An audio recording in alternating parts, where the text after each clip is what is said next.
Hey everyone, thank you for joining me. This is a very, very, very special Dream Warriors. We're observing Veterans Day. This is one of my favorite holidays, and I'll tell you why. And we're also discussing a sequel to a movie, a Academy Award-winning movie, which is very rare. There are not too many Academy Award-winning movies have a sequel. Now, these are Best Picture movies, of course. But look, hey, you hear that music? Let's hit those high notes and get to it. I'm excited.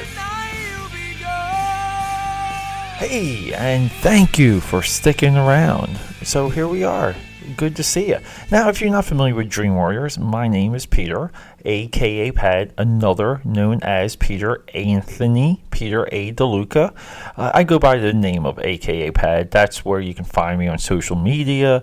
My website, akapad.com, Etsy, akapad, and look, there's just all kinds of ways to support the show because we do everything pop culture here. We do comics, movies, streaming, wrestling, football, everything but celebrity gossip. And I'm saving all of that for my sister. I think my sister would be like perfect for like a weekly celebrity column.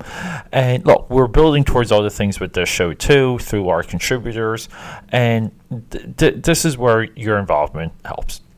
We need support. We need you to reach out, to even reach into your own pockets. And Dream Warriors needs funding for better equipment, more regular contributors, traveling, going to conventions, talking to people. And look, money gets access, and that's what we need. So look, if you're listening to us on SoundCloud, there's a support this show link. It'll jump right to the Patreon. You can donate $5 a month. Very grateful for that. Or you can go to akapad.com and there's a PayPal donation button, and you can just donate. Boom, rock and rolling. But look, enough of that. Enough of the pitching. This is a little bit of a midday recording, and why is that? Well, look, it's Monday afternoon. I had one heck of a weekend. Everything from pasta party, Eagles tailgating. The amount of alcohol consumed, I think yesterday, the alcohol kind of gave me potentially a headache. I haven't had many effects of hangovers throughout the years, but it did hit me midday, like nearly the same time, and I think it was a lack of movement because I spent a chunk, female friend too, myself and a female friend, we spent a chunk of Sunday just like doing nothing, and I think that got to my head, and so I jumped up, started cleaning, vacuumed, cleaned up the kitchen, started drawing, scanning artwork, just try and get my brain going. And I think she got the message at that point, and she kind of left shortly after. But look, as much as I love acceleration, there is nothing more than I love than complementing that through a little bit of slowdown, or what you would call normality.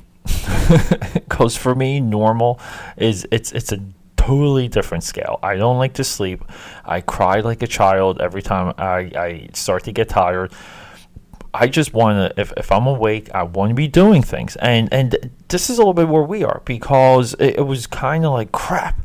I don't want to do a Veterans episode tomorrow. I want to do one now. And I found a way to watch the movie and to do it. Now, The Last Days of George S. Patton is our movie. It's a made-for-TV movie, 1986, starring the great George C. Scott, who in 1970 won the Academy Award for Best Actor, while portraying George S. Patton, and did not protested, didn't even accept the award. How about that for principles? He didn't care much for the Academy by that time. I don't blame him.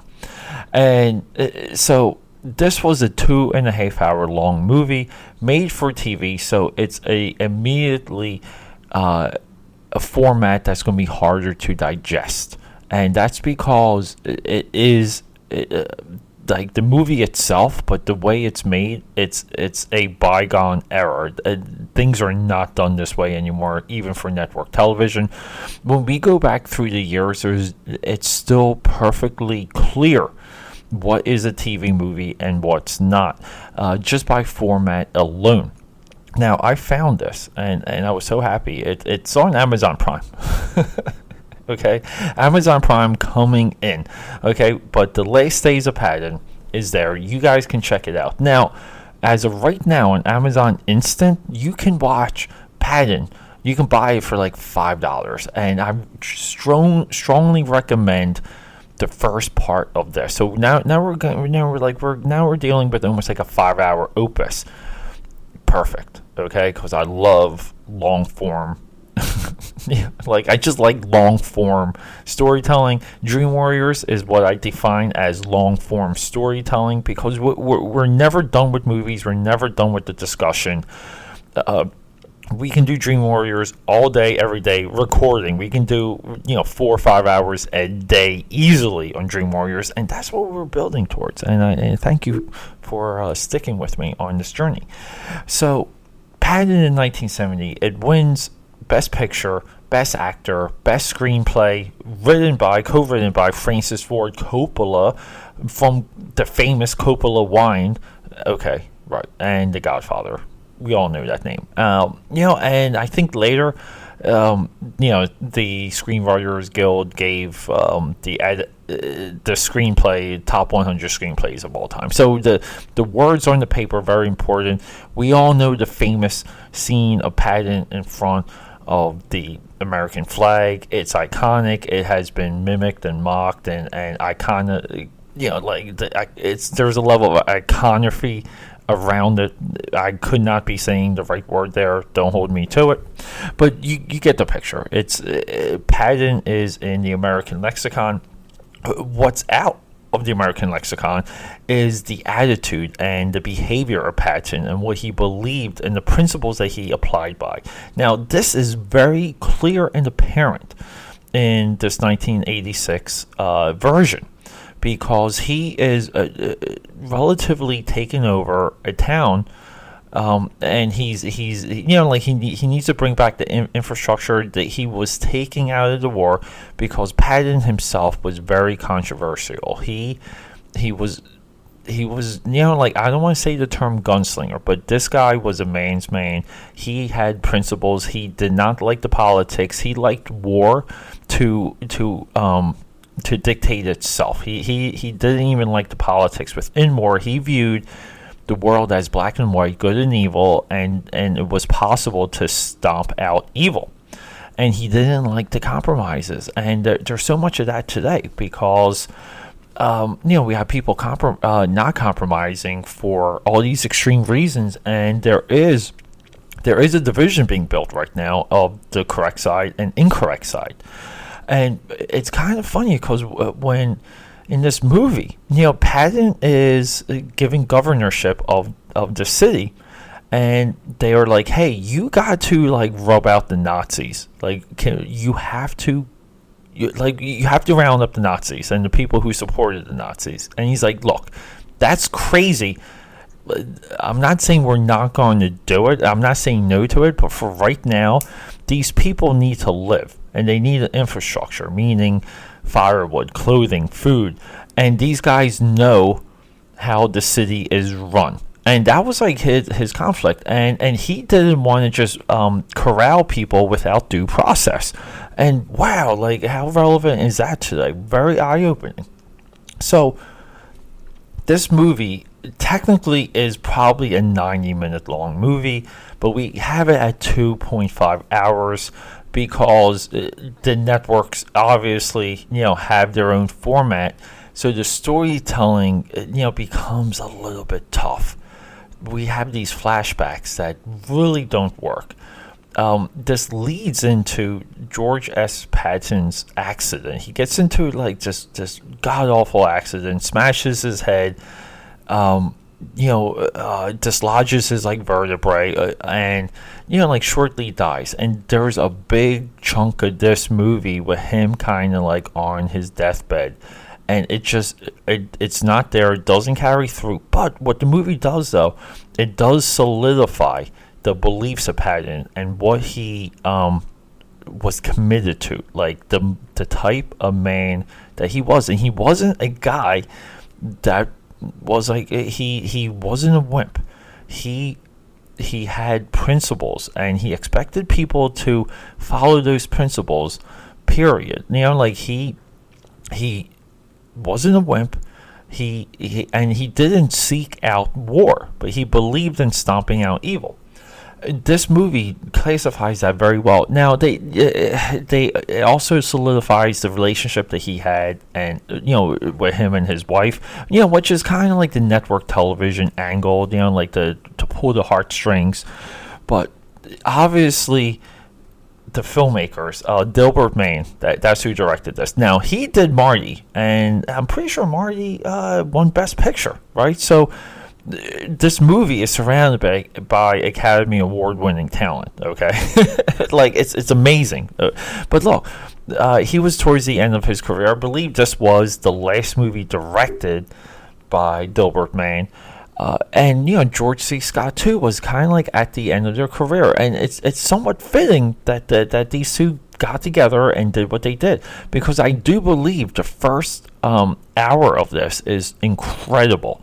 Now, I have a fear, like death period is tough for me to deal with. I've always had trouble dealing with death, and with movies like this, I don't like watching them to their like raw and burger. It's hard for me to watch death in movies of historical characters or historical people that I know that are real. Okay, I'd like to watch them to a point. If the movie's like entertaining, like I might push it if I think it's going to go. But I normally don't. I can't remember the last time. I was happy to watch like a couple of the scenes that are in this movie, the deathbed-driven scenes. It's been a while since I was like, you know what, Pete? Why don't you put that one in? Check out that death scene on that bed and rock and roll. I believe there's lessons to be learned leading up to that. Now, and a lot of these movies do have a similar message, these deathbed-driven movies, which is you have to be in the moment. You have to put yourself, you have to crystallize your life moment by moment. Now, that doesn't mean you're not stupid and not pay your bills and things like that. It just means that you can't be obsessed with yesterday, and you can't be obsessed with tomorrow. The things we do now is what matters. That is where you can create the impact. And this movie, I believe, does that, because Patton was himself through and through. Now, we don't know what it was like in that car leading up to the accident. We really don't know. But here's the thing. We're talking like the birthplace of high media. Like, we're talking, he died in 1945. So we're in the 40s. There's plenty of media and documentation. So a lot of what happened that day is 100% well documented. And Patton wasn't even surrendering. He wasn't surrendering his personality. He was himself, okay? And he believed in something. And unfortunately, we didn't get more of him. We didn't get more of him within the military, because his words, his philosophy, what brought him day to day, that is what we lost with Patton. And I think this movie reminds us of it. It reminds us of one of the greatest men in history, and one of the greatest men who believed they were of destiny. And I think we can all take something away from The Last Days of Patton, the 1986 made-for-TV sequel of the 1970 award-winning movie Patton, that's available right now on Amazon Prime. Okay, and it's also like in standard definition. I mean, it just looks like a VHS reproduction, very much like Funland from the 31 Days of Dread. It's a very similar thing. But look, everyone, it's a shorter episode today, but thank you so much for joining me. And do me a favor, learn about this guy. And you don't have to agree with everything, but there's a methodology to his way of life and to his approach. And like I said, you may not agree with everything, but there's definitely a body of philosophy to take away from you, for you, and like for your life. And I believe it will strengthen and enhance your life if you adopt a little bit of Patton's outlook. Is that crazy? I don't really know, but let me know. Hit me up on social media, AKAPAD Twitter, AKAPAD 13 Instagram, Facebook, AKAPAD on Snapchat, and at akapad.com. Thank you so much. I love you. Let's rock and roll.